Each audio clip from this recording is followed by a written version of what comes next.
मेरो काम चाहिँ यो आँप पखालेर राख्ने अबको काम चाहिँ मेरो। आज पानीले खसालेको आँपहरू यो हावाले आज हावाको काम।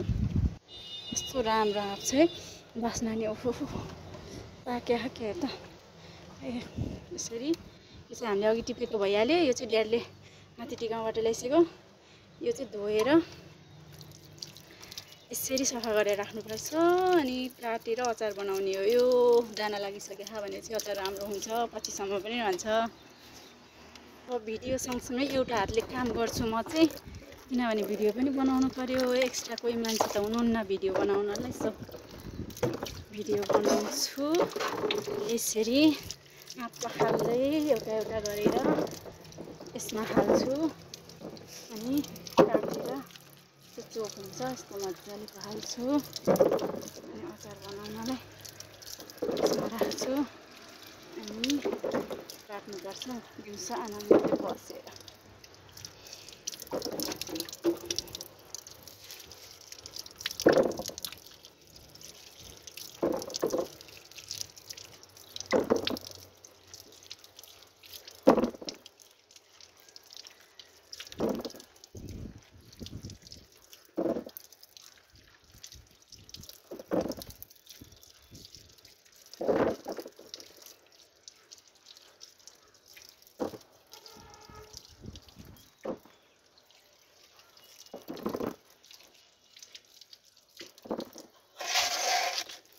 आँप चाहिँ डिफ्रेन्ट छ चाहिँ भने, तर कुन आँप कुन हो भनेर आँपको नाम चाहिँ जेरो नलेज। मलाई चाहिँ लामो हुन्छ यो आँप भन्दा नि मलाई त यो आँप ठिक हुन्छ। यस्तो छ गुलियो बेसी हुन्छ यसमा चाहिँ, यो चाहिँ ठिक्कको गुलियो हुन्छ जुन मैले धोइरहेको छु, जुन हामीले टिपेको चाहिँ।